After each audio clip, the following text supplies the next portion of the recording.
Cabinet Arc, MyDSO Manager, le Talk, bonjour, merci d'être avec nous, on est très heureux de vous accueillir 30 minutes ensemble pour échanger sur les grands enjeux et les défis des directions financières en 2026, comment sécuriser son cash, quel impact de la macro faut-il anticiper, et puis on va parler aussi de l'apport de l'IA, de la facturation électronique qui vont un peu bousculer aussi les directions financières l'année prochaine. On ne va pas s'ennuyer en 2026 dans vos métiers, messieurs. Bonjour, merci d'être avec nous. Denis Lebosset est avec nous, président de Cabinet Arc, et Bertrand Mazuir, directeur général de MyDSO Manager. Bonjour Bertrand, merci également d'être là. On va parler de vos sujets respectifs au cours de cet échange, et peut-être un premier point pour bien comprendre, j'allais dire, d'où on part et d'où l'on parle aussi, du contexte économique, des conséquences aussi que cela peut avoir dans les entreprises. Denis Lebosset, cabinet Arc qui accompagne effectivement les entreprises dans le recouvrement de leurs créances, dans la gestion de leur poste de clients. Quelle est, vue de votre fenêtre, la situation économique, la situation de la trésorerie des entreprises? Aujourd'hui, effectivement, nous sommes dans un contexte économique difficile. Les chiffres de notre baromètre sont apparus hier. Et il apparaît que 89% des entreprises envisagent une dégradation de la situation économique française au cours de ces 6 prochains mois. En fait, aujourd'hui, bon nombre d'entreprises ont vraiment l'impression d'être prises en otage par la situation politique. Depuis 17 mois, nous avons eu 17 premiers ministres. Nous avons eu un budget 2025 avec une grande difficulté. Aujourd'hui, le budget 2026 n'est pas encore voté. Les entreprises pâtissent réellement de la situation politique, mais également d'une instabilité fiscale. Et 55% d'entre elles estiment que la situation fiscale vient mettre à mal leurs pronostics et leurs ambitions de développement. Bertrand Mazuir, sur MyDSO Manager, je veux dire, c'est une plateforme, c'est une solution, mais c'est aussi un baromètre, un bon baromètre d'une certaine manière des tensions qui peuvent apparaître notamment sur le cash. Quels signaux très clairs finalement les datas que vous arrivez à remonter laissent comprendre, laissent entrevoir? Alors, c'est une situation un peu contrastée parce que, bien sûr, il y a l'impact de l'environnement macroéconomique et politique qui n'est pas très favorable. Bien sûr. Néanmoins, quand on applique les bonnes méthodes avec les bons outils, intrinsèquement, on arrive à ressortir du lot et puis à avoir des résultats qui peuvent être à l'opposé de la tendance macroéconomique. Donc, c'est une situation qui est assez contrastée, je dirais, presque paradoxale, parce qu'on est effectivement dans une révolution accélérée de la digitalisation des outils, avec la facturation électronique, avec l'IA, etc. On va en parler. Dans le même temps, eh bien, on a des entreprises qui ont des cycles de décision plus longs, qui sont un peu attentistes, alors que tout va très vite. Il faudrait faire l'inverse. En situation de crise, au contraire, il faut s'adapter. Mais finalement, on constate effectivement cette forme d'attentisme qui est contre-productive dans cette situation. Le sujet de l'attentisme, Denis Lebosset, vous le ressentez. C'est quoi finalement les signaux clairs, les conséquences peut-être? On a un peu posé le diagnostic, mais de quoi finalement on peut souffrir derrière? C'est des tensions sur le cash, c'est des difficultés à se faire payer? Bertrand a tout à fait raison. Il y a vraiment une disparité entre les grandes entreprises qui sont aujourd'hui très organisées, qui sécurisent leur cash. Les instructions viennent des investisseurs, des fonds d'investissement, qui mettent en place des stratégies, dont il a évoqué Bertrand, des stratégies pour sécuriser le cash, pour recourir le cash avec des outils de dernière génération. Et puis, un tissu de TPE, PME qui sont beaucoup moins accompagnés. Il ressort de notre baromètre que 66% des entreprises se considèrent moins accompagnées. Et effectivement, nous avons une grande disparité entre ces grands groupes qui sécurisent leur cash et des petites et moyennes entreprises qui ont bien du mal à réussir à sortir de cette situation. Ça peut avoir quoi comme conséquence? On parle souvent du sujet de la défaillance, des défaillances d'entreprises. Elles ont été aussi nombreuses au cours de cette année 2025. Est-ce que c'est l'une des conséquences les plus marquantes? Mais bien sûr, la conséquence, elle est directe pour ces entreprises, puisque nous allons atteindre près de 70 000 dépôts de bilan à la fin de l'année. 70 000 dépôts de bilan, pourquoi? Parce que ce sont des entreprises qui ont déjà supporté la crise. On ne va pas revenir sur la dissolution et la crise. Auparavant, nous avons eu la hausse du coût des matières premières, la hausse de l'énergie. Ce sont des entreprises qui ont rencontré des difficultés et qui, aujourd'hui, lorsqu'elles n'ont pas remboursé leur PGE, c'est 20 milliards d'euros de PGE qui ne sont pas remboursés aujourd'hui. Eh bien, pour 80% des entreprises, Les banques ne financent pas les entreprises qui n'ont pas remboursé leur PGE. Elles se rencontrent aussi des difficultés au niveau des assureurs crédits. 40% des assureurs crédits se désengagent vis-à-vis de ces entreprises. Donc en fait, elles sont dans une situation où elles n'ont pas de financement bancaire, financement de leur trésorerie. Elles ont une réduction d'encours des assureurs crédits, donc elles doivent payer comptant leurs fournisseurs, ce qui leur permet de ne pas pouvoir développer leurs entreprises et de s'orienter souvent vers une situation de dépôt de bilan. Puis on a 70 000 qui ont déposé le bilan, puis on a toutes celles qui sont dans l'antichambre du dépôt de bilan. Bien sûr. 97% des entreprises consultées dans votre baromètre, vous évoquiez ces chiffres, votre baromètre cabinet ARC IFOP, estiment que le contexte économique va entraîner effectivement une hausse des dépôts de bilan chez leurs clients.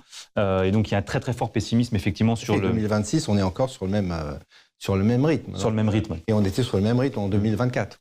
Bertrand Mazure, ce sujet de la défaillance d'entreprise, est-ce que, j'allais dire, la solution digitale que vous déployez, l'outil, il peut permettre d'anticiper ça, de montrer quelques signaux faibles et peut-être de prévenir un peu plus à la source? Est-ce que ça, c'est aussi une des fonctions finalement de la donnée que vous exploitez? Alors, bien sûr, c'est une fonction de MyDSO Manager. Je dirais que c'est la fonction première du Credit Manager. Bien sûr. Bien avant la digitalisation, c'est d'anticiper, de prévenir le risque client. Ça l'a toujours été. La différence aujourd'hui, c'est que grâce aux outils, grâce à la donnée, eh bien, on peut identifier ces signaux faibles et faire en sorte d'anticiper, de prévenir, d'adapter les conditions de paiement, la limite de crédit pour se désengager, trouver des solutions pour maximiser les affaires malgré tout, mais tout en prévenant les retards de paiement et les impayés. Donc c'est bien sûr un enjeu vraiment très important, cette prédiction des défaillances, en sachant qu'une fois que la défaillance est là, il est trop tard. Bien sûr. Le passif est gelé et ça devient très compliqué. Un point qui est important, c'est que les défaillances d'entreprises ne sont que la partie émergée de l'iceberg des entreprises en difficulté qui peinent à se financer, notamment à cause des retards de paiement et des impayés.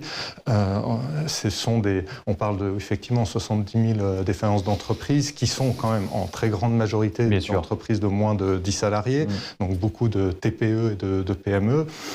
Néanmoins, tout le monde est impacté par les retards de paiement et ça pénalise l'investissement, ça pénalise le développement de l'entreprise et c'est un véritable enjeu. On parle de crédit entreprise en France qui représente 700, l'ordre de grandeur, 700 milliards d'euros. C'est quand même significatif. Quand les statistiques montrent un retard moyen de paiement qui augmente de 2 jours, on pourrait dire de 2 jours en moyenne, c'est pas énorme, mais en fait, c'est vraiment très, très significatif. Et encore une fois, derrière ça, il y a des réalités très, très contrastées. Donc, dans certains secteurs, pour certaines entreprises, c'est bien plus que cela, donc avec un impact bien plus fort, et d'autres, heureusement, s'en sortent beaucoup mieux. Alors ça, c'est intéressant parce que avant, effectivement, de parler des défaillances, il y a effectivement aussi une variable d'ajustement. On l'évoque très régulièrement quand on parle de ces sujets, c'est naturellement le sujet du délai de paiement.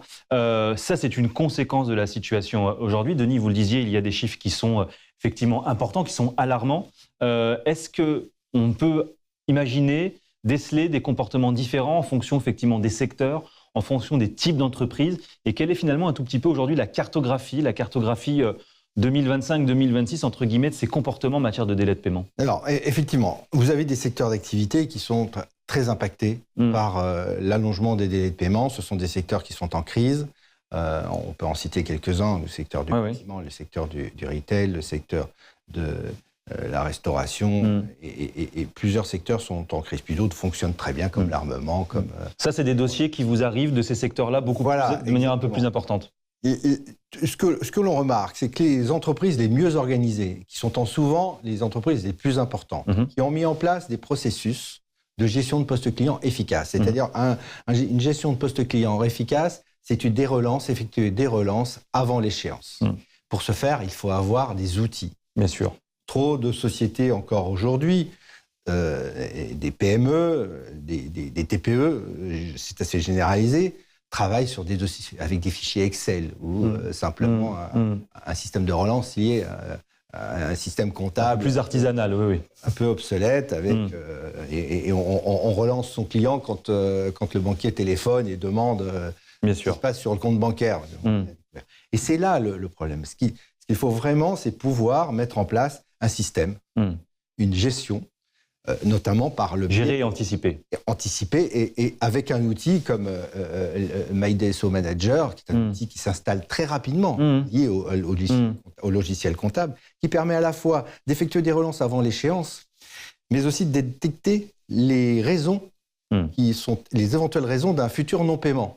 Détecter des litiges avant l'échéance. Ce qui fait que lorsque nous avons détecté les litiges avant l'échéance, on est quasiment sûr d'être payé à l'échéance. Bien sûr. Et ainsi, ces sociétés bénéficieraient d'une trésorerie qui leur permettrait de pouvoir résister et de ne pas s'orienter vers un éventuel dépôt de bilan. Aujourd'hui, on a trop d'entreprises qui ne se font pas payer de leurs débiteurs parce qu'elles n'ont pas les outils. Et d'autre part, il y a une autre raison qui ressort de notre baromètre, c'est que près de 50% des entreprises ne relancent pas leurs clients grands comptes pour une simple raison. 94% ne les relancent pas parce qu'elles ont... C'est la grande crainte, c'est la raison principale, c'est la grande crainte de perdre leurs clients. Oui. Dans un contexte économique où tout se tend, où les clients sont de plus en plus rares, on veut les conserver. On n'a pas envie d'être désagréable et de leur présenter la douloureuse. Oui. L'avantage d'avoir un outil de gestion qui va le faire de façon automatisée, régulière, et à la fois très soft, sans agacement au téléphone, bien sûr, on est en retard, etc. On le fait de façon systématique, et c'est ce que permet MyDSO. Vous obtenez des résultats qui sont concrets. Et nous avons là une grande activité de notre activité, c'est la relance en marque blanche, l'accompagnement des multinationales, mais aussi des ETI et des PME, grâce à MyDSO, avant d'engager des procédures de recouvrement plus amiables. Bien sûr. Et tout ça nous permet de réduire de façon très significative les délais de paiement. Avec une petite parenthèse sur ce sujet, sur le secteur public, parce que ici aussi, on n'a pas envie de la relancer, ou même parfois pas envie. Il y a un chiffre dans votre baromètre qui est intéressant, qui dit que 45% des PME refusent de répondre aux appels d'offres du secteur public par crainte, effectivement, de ne pas être payés ou de subir des délais de paiement beaucoup plus longs. Là aussi, c'est un frein qui est intéressant et qui est important à souligner. C'est un frein, et effectivement, les PME ne peuvent pas supporter le décalage de trésorerie que leur impose. Alors, on ne va pas généraliser tout le secteur public. Vous avez des gens très vertueux dans le secteur public, et puis d'autres qui profitent, des collectivités locales ou territoriales, qui règlent à 180 ou 360 jours même sur certains dossiers. Donc effectivement, mais encore une fois, l'utilisation d'un process, d'un outil, permettra au moins de gérer de façon plus optimum. Bon, on ne va pas réduire le délai de 360 jours, ce n'est pas un outil informatique qui va réduire le délai de 360 jours, mais ça va permettre de maîtriser. Et c'est vrai qu'aujourd'hui, près de 50% des entreprises des PME, ne veulent pas contracter avec le secteur public. Bertrand Masvir, justement pour fermer cette parenthèse sur le sujet du secteur public, vous qui avez les chiffres, les datas, qui voyez aussi un peu les comportements, est-ce que ce qui se dit de manière déclarative par les dirigeants, est-ce que ça se vérifie effectivement, finalement, dans les faits, dans les comportements de paiement du secteur public? On a une forme d'hétérogénéité, mais on a encore quelques mauvais payeurs. Vous savez, alors, le secteur public ou les grandes entreprises sont des comptabilités fournisseurs énormes, très structurées, très processisées. Oui. Donc, c'est souvent un raccourci de les qualifier de bons ou mauvais payeurs, finalement. Simplement que c'est long. Non, pas du tout. C'est une facilité qu'on s'accorde. C'est comme une fatalité. Et ça permet d'externaliser la responsabilité. Bien sûr. Or, nous, ce qu'on voit, c'est que l'essentiel des retards de paiement provient non pas forcément de l'acheteur, donc que ce soit un public ou un grand compte, etc., mais de problèmes internes, de litiges administratifs, qualité et prix, qui ne sont pas résolus, de non prise en compte de la politique d'achat de l'acheteur. Alors parfois, ces politiques d'achat, ces processus d'achat sont complexe et il faut vraiment mettre beaucoup d'énergie pour le comprendre, s'y adapter, s'y conformer, sans quoi on n'est pas payé. C'est précisément le cas du secteur public. Néanmoins, le secteur public en France aujourd'hui, avec Chorus Pro, c'est une plateforme un peu en avance, je dirais. Bien sûr.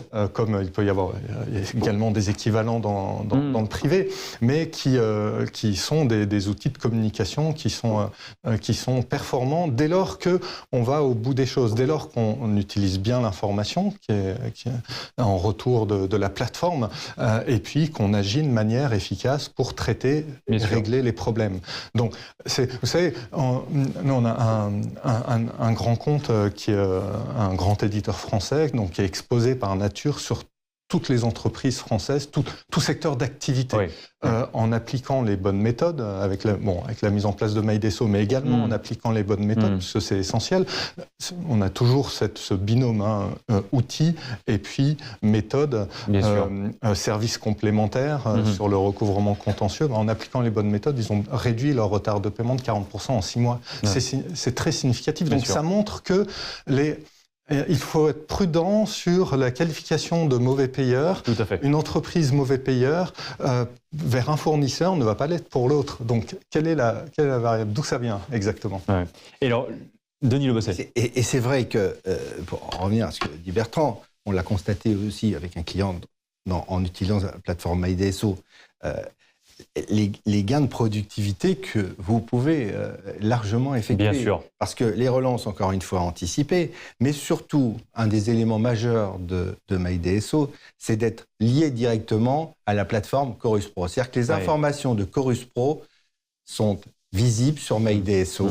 Vous avez la situation des factures, vous avez la situation du compte, et vous savez si la facture elle a été acceptée, si elle a été refusée. C'est un élément très important qui fait gagner des gains de productivité très importants. Nous avons un client qui a pu gagner 2 postes, rien qu'en ayant cette fonction sur MyDeso. Il a pu gagner 2 postes, des personnes qu'il a réaffectées à la gestion, pas simplement à faire des tâches administratives. Et en tout cas, pas sur de la relance. Alors, la bonne nouvelle, entre guillemets, c'est qu'il y a aussi des solutions. Il y a des solutions technologiques, notamment, on va en parler. On va parler d'intelligence artificielle, non pas parce que c'est un mot à la mode, mais parce qu'il y a effectivement des vrais intérêts, des vrais atouts dans la gestion du poste de client et des vrais déploiements qu'on va découvrir certainement dans les prochains mois. Mais d'abord, un premier mot sur la facturation électronique. Comme dirait l'autre, on n'a jamais été aussi proche, mais on s'en rapproche progressivement. Est-ce que la facturation électronique, c'est un outil qui finalement va peut-être permettre de réduire, de résoudre, de répondre à un certain nombre de problématiques qu'on évoquait jusque-là, notamment dans la logique de relation et de réactivité? Bertrand Masur, comment vous voyez les choses? Alors, dans l'idée, c'est un outil qui va dans le bon sens, bien sûr. Mais, parce que, mais il y a un mais. Pas forcément. Non, après, comme tout changement important, il peut y avoir une période de transition qui peut être un peu compliquée. C'est pas forcément le cas. Ce qui est certain, c'est que fondamentalement, la facturation électronique change la donne, change les choses, notamment sur la continuité des systèmes. Historiquement, on a une entreprise qui a ses systèmes d'information, son système de facturation, son ERP, etc. Et elle vend à une autre entreprise qui a elle-même son propre système. Et entre les deux, il n'y a rien. Il n'y a rien. Où, il y a 20 ans, il y avait la poste pour communiquer, le téléphone. Maintenant, il y a des outils, bien sûr, qui permettent de combler finalement ce manque de communication. La facturation électronique, elle crée une continuité de système entre le vendeur et les acheteurs. C'est ça la grande révolution, en fait. C'est qu'une première étape, d'ailleurs. C'est un premier tuyau, qui va créer cette continuité de communication entre un vendeur et ses acheteurs. Et ce tuyau, il a vocation à grandir, à intégrer de plus en plus de choses. Denis Le Bosset, est-ce que, comme le dit Bertrand, la facturation électronique va-t-elle remplacer la poste? On ne sait pas, mais est-ce que ça peut résoudre en tout cas un certain nombre de sujets? Alors, je suis sûr que ça va résoudre et accélérer un bon nombre de sujets, mais il y a un mais, c'est que nos chers débiteurs sont créatifs. Oui.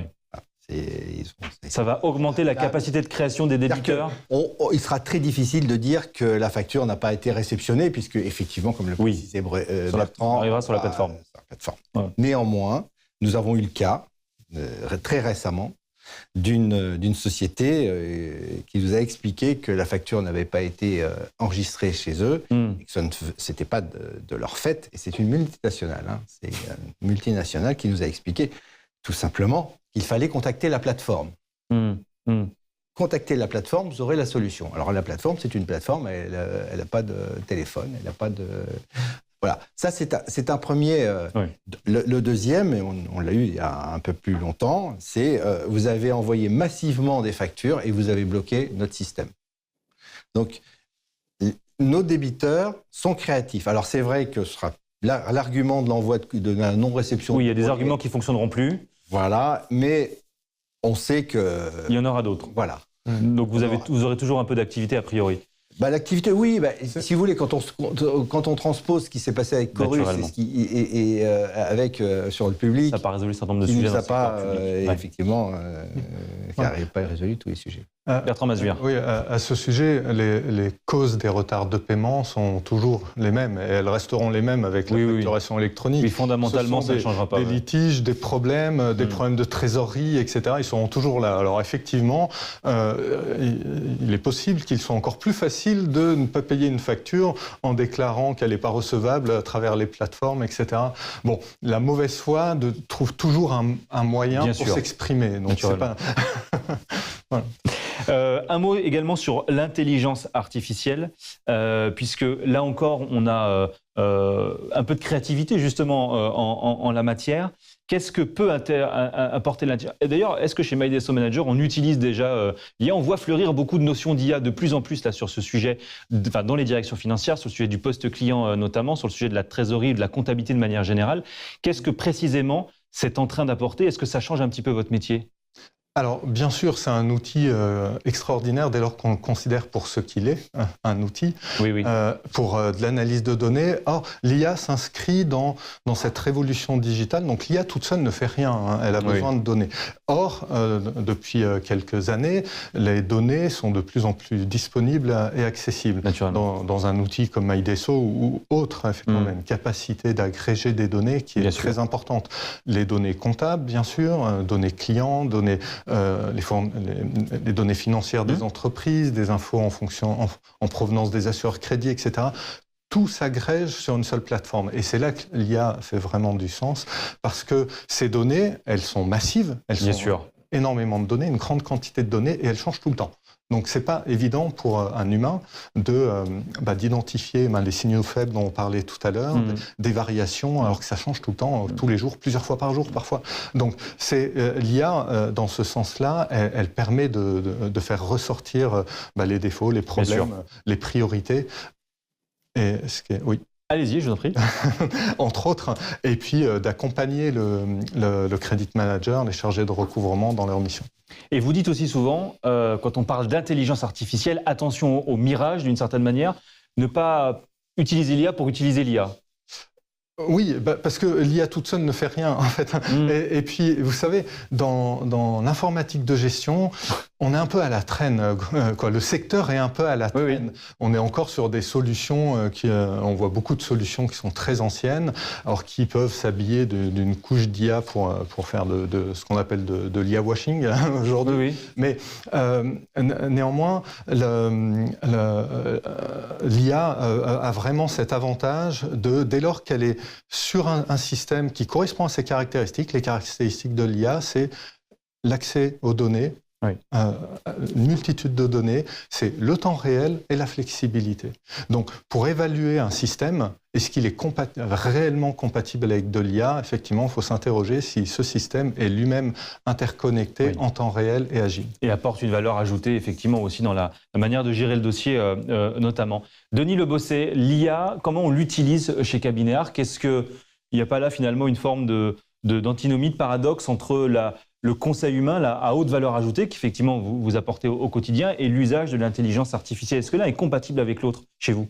Alors, moi je rejoins tout à fait Bertrand. L'IA, tout le monde en parle. Bon, l'IA, c'est avant tout une base de données. Voilà, base de données. Et bien sûr, nous allons rechercher les éléments qui nous permettront et qui nous ont permis d'avoir les meilleurs scénarios, les meilleures stratégies et les meilleurs développements, enfin les meilleures systèmes mis en place par le passé, les travailler et les dupliquer pour les appliquer sur les futurs dossiers, en fonction bien sûr du dossier, du paramètre du client, du montant de la créance, etc.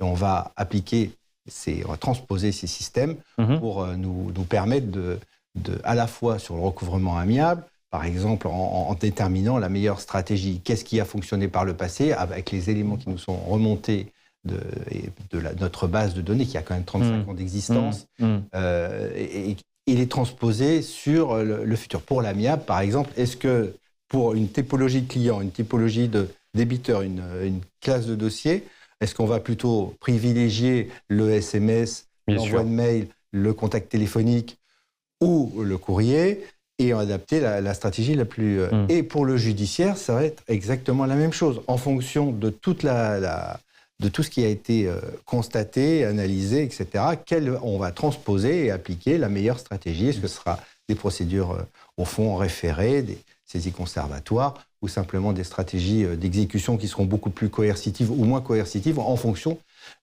Notre objectif, c'est d'avoir toujours un rapport rentabilité-efficacité. Naturellement. Et nos clients nous demandent d'être le plus objectif, enfin d'obtenir une rentabilité et efficacité qui soit la plus efficiente possible. Donc l'IA nous aide réellement à percevoir ce qui s'est passé et de faire du prédictif. Bertrand Masvuir. Un point très important concernant l'IA, c'est que oui, c'est un outil extrêmement important, très pertinent, mais c'est avant tout pour moi un exhausteur d'humain. C'est un exhausteur d'humain, parce que c'est un outil qui permet de dupliquer des stratégies élaborées sur une très grande masse de clients. Denis en parlait sur le recouvrement de dossiers contentieux ou de simples bases clients pour nos clients. C'est un outil qui apporte beaucoup de confort à l'utilisateur. Par exemple, eh bien, toute cette interconnexion dont on parlait, grâce à la facturation électronique entre les systèmes, d'une manière générale, l'IA permet de qualifier automatiquement les pièces en promesse de règlement, en litige, en contentieux, etc. Ça permet justement, ça ne remplace pas l'humain, bien au contraire, ça l'augmente. C'est-à-dire qu'il y a toujours énormément de situations dans le crédit management qui est un métier entre la finance et le commerce. Donc il y a un aspect relationnel, relation commerciale qui est primordial. Et cela reste primordial. Et le chargé de recouvrement, le credit manager, a ainsi beaucoup plus de temps pour traiter les véritables problèmes qui nécessitent son expertise, où l'IA ne peut pas forcément aujourd'hui, en tout cas, intervenir parce qu'elle n'a pas accès à l'exhaustivité des informations. Les limites de l'IA, c'est le périmètre d'information auquel elle a accès. Elle n'a pas accès aux caractéristiques informelles de la relation commerciale, à la vie du commercial, à la situation très particulière avec cet acheteur, etc., qui demande justement une expertise humaine et qui demande d'amener des caractéristiques profondément humaines dans la relation commerciale, qui peut être l'écoute, la compassion, le relationnel, la question relationnelle. Donc ça, c'est toujours des éléments primordiaux dans la gestion du poste client. Et l'IA, il faut vraiment la voir comme un outil qui permet d'augmenter ça, et surtout pas l'inverse. Il y a des craintes sur est-ce que l'IA va me remplacer ou pas dans mon poste. Eh bien non, au contraire, elle augmente ta valeur. Donc comment ton entreprise va pas se séparer de toi parce que tu as plus de valeur? C'est bien le contraire. Oui, c'est le discours en tout cas qu'effectivement il faut arriver à tenir. Denis Le Bosset. Tout à fait. C'est ce que dit Bertrand est fort juste. On le voit, nous, au sein du cabinet. C'est une aide à la décision. C'est un accompagnement de grande valeur avec une capacité d'analyse et qui vient apporter des éléments essentiels aux personnes, aux experts, pour nous, les juristes, qui sont en charge de la gestion des dossiers. Et c'est un accompagnement. Bien sûr, la personne aura toujours son libre choix, mais elle va avoir des éléments factuels que vont lui donner les systèmes, les données, mais c'est la personne qui va finir factuellement par décider quelle est la stratégie au final. Mais c'est vrai qu'on a un élément de données qu'il aurait fallu passer des heures à réunir avant de prendre une décision. L'importance finalement de la complémentarité entre la plateforme et finalement et la relation humaine, la haute valeur ajoutée aussi du conseil. L'IA ne va pas supprimer effectivement C'est toujours ce combo outil humain qui fait la qualité d'un processus, de la qualité d'une action. C'est vrai qu'on fantasme vite parce qu'on parle d'IA, il y a le terme intelligence qui n'est pas forcément approprié d'ailleurs dans le terme IA, mais on est bluffé par ses capacités. Mais finalement, quand on regarde l'histoire, il y a eu beaucoup de révolutions grâce à des outils. Depuis la révolution industrielle notamment, il y a eu beaucoup d'étapes avec des outils qui ont révolutionné un secteur d'activité, etc. Là, c'est également le cas. C'est assez vertigineux, effectivement, mais disons qu'en tout cas, l'approche qu'on peut avoir dans MyDSO Manager, c'est vraiment d'intégrer de l'IA de manière ultra pertinente au service de l'utilisateur, en sachant que, étant donné que la solution est en temps réel, elle est interconnectée, elle est agile et flexible, eh bien ça match. Ouais.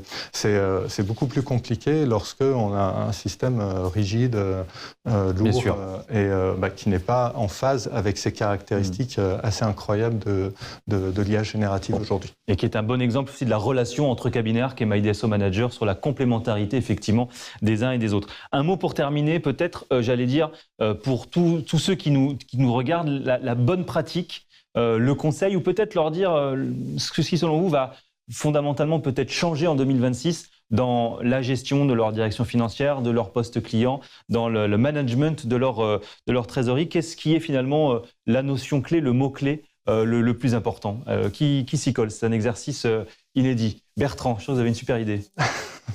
Eh bien, disons que comme on est dans une révolution digitale depuis quelques années, bien sûr, tout va très très vite. Le risque, c'est d'être décroché. La facturation électronique est un accélérateur. Des technologies comme l'IA sont des accélérateurs, ou comme l'interconnectivité entre les systèmes. Tout ça sont des accélérateurs. Et donc, en parallèle de cette révolution, on est dans une certaine crise économique avec des défaillances, avec des risques au niveau de la gestion du poste client qui augmentent. Donc si on est passif, mais on est mort. On est mort. Au contraire, il faut s'outiller. Il faut s'outiller à la fois des outils et des méthodes, des compétences, parce que bien évidemment, avec tout cela, le niveau de compétences requis pour gérer efficacement un poste client augmente. Sa valeur ajoutée également augmente. Les retards de paiement, c'est un réceptacle dans lequel on retrouve tous les dysfonctionnements du processus de vente de l'entreprise. Donc c'est également beaucoup d'opportunités. Donc c'est vraiment s'équiper à la fois en outils. Et s'adapter progressivement aussi. S'adapter, même voire anticiper, précurseur. La source de valeur ajoutée du poste client est vraiment énorme. Elle va même au-delà de la simple trésorerie et de la préservation de la rentabilité, mais elle concerne également l'image de l'entreprise, la satisfaction client également, une prise en compte et un traitement rapide des litiges. Donc c'est beaucoup d'opportunités, donc il faut y aller, quoi. Denis Lebosset, qu'est-ce qu'on dit à ceux qui nous écoutent, ceux qui nous regardent, sur les bonnes pratiques, les bons conseils, et ce qui va peut-être changer pour eux de manière assez drastique dans les prochaines semaines, les prochains mois? Les prochains mois, moi je suis convaincu qu'effectivement les entreprises doivent s'équiper parce que l'évolution elle est en marche. Et on le voit avec au moins une dizaine de clients qui ont eu des résultats assez exceptionnels en utilisant MyDSO. Sur MyDSO, vous avez un connecteur qui permet de nous transmettre au cabinet Arc le recouvrement amiable, le recouvrement judiciaire. En un clic, vous passez les dossiers qui ont été de la plateforme MyDSO au cabinet Arc. On apporte une solution globale de gestion qui décharge les credit managers très largement des contraintes qui leur sont... Et du temps qu'ils doivent économiser parce qu'ils ont une activité très large. Et derrière, on offre une prestation qui vient sécuriser le cash. Et dans le contexte actuel d'incertitude, où les entreprises, beaucoup de dépôts de bilan, les entreprises, beaucoup sont en fragilité, il y a beaucoup d'attentes des fonds d'investissement sur le cash. Et c'est un rapport gagnant-gagnant sur le fait grâce à MyDSO, on anticipe et on gère le poste client. Et derrière, au niveau du recouvrement, on peut mettre en place des stratégies de recouvrement amiable judiciaire qui permettent de récupérer le cash dans les meilleurs délais. Avant de courir après son cash, on anticipe et on essaie de le sécuriser au maximum. Bien sûr. Ça, c'est effectivement la consigne pour 2026. Et on anticipe bien sûr tout ce que vient d'évoquer Bertrand, c'est-à-dire que dès les premières relances, vous mesurez les dysfonctionnements de l'entreprise. Bien sûr. Les dysfonctionnements d'entreprise sont dans les outils utilisés par et on ne s'affranchit pas des compétences, bien au contraire. Les compétences, sur certains aspects, comme le recouvrement judiciaire, elles sont souvent externes. On ne les interne pas dans l'entreprise. Bien sûr. On a d'autres choses à faire, c'est pas l'activité de l'entreprise. Et c'est clair que faire appel à des juristes d'affaires comme le cabinet Arc pour traiter cette partie-là, c'est vraiment extrêmement au bénéfice de l'entreprise sur plusieurs aspects, parce que bien sûr ça augmente la probabilité de recouvrer des créances qui seraient impayées, mais ça montre également du professionnalisme, du sérieux dans la gestion du poste client. Un point qui est très important, c'est que quoi qu'on fasse en gestion du poste client, en recouvrement, on éduque les clients. On les éduque sur le sérieux de sa propre gestion. On transfère un peu de crédibilité, on donne l'image de la crédibilité de l'entreprise. Alors celle-ci peut être positive ou négative. Si on est laxiste, l'image n'est pas très bonne. Donc quand on arrive à ce stade du recouvrement pré-contentieux, contentieux, eh bien c'est vraiment tout à son bénéfice de transférer ça à un prestataire qui est très qualifié et de qualité. Ça, j'insiste sur ce point qui est très important. C'est également vrai, bien sûr, dans la pré-relance, dans toute la phase amiable, la gestion du poste client global, où d'ailleurs le cabinet Arc accompagne également ce n'est pas que du recouvrement pré-contentieux, mais également sur la phase tout à fait préventive. Et oui, on travaille beaucoup sur MyDSO. En marque blanche, nous avons des personnes qui interviennent en marque blanche. Et moi, j'ai l'habitude de dire que je suis content de placer des pilotes qui sont des chargés de recouvrement dans une Formule 1. Parce que MyDSO s'implémente très vite par rapport aux autres acteurs du marché. On l'implémente très vite. En quelques jours, on peut être opérationnel en quelques jours. On a encore fait la démonstration très récemment sur un client. Et derrière, nous avons des personnes qui effectuent les relances. Et puis ensuite, c'est au client de choisir sa stratégie, de partir vers le recouvrement amiable et judiciaire. Et en quelques clics, il va pouvoir passer le dossier en recouvrement. Et ce que disait Bertrand est essentiel. Il y a à la fois l'éducation, mais aussi on rassure les clients. Bien sûr. C'est-à-dire que quand on relance de façon systématique et régulière les clients, on les rassure parce que la gestion est sérieuse. Et c'est rassurant pour un client d'être relancé et se dire mon fournisseur, c'est quelqu'un de sérieux, qui est fiable, il réclame sa trésorerie, donc il sera toujours fiable. Merci beaucoup. Nous étions avec Bertrand Mazuir, directeur général et cofondateur de MyDSO Manager. Nous étions avec Denis Lebosset, président de Cabinet Arc. Merci beaucoup, messieurs, de nous avoir accueillis, de nous avoir donné ces quelques clés de lecture, ces quelques clés de compréhension pour ces semaines et ces mois qui s'annoncent assez bousculés. Et on suivra ça, bien sûr, avec beaucoup d'intérêt. Vous retrouvez naturellement sur les réseaux sociaux et les sites respectifs de Cabinet Arc et de MyDSO Manager un certain nombre d'actualités, de conseils, notamment sur la gestion de votre poste client. Merci de nous avoir rejoints pour cette émission. On se retrouve très bientôt. Passez une très belle journée. À très bientôt. Merci.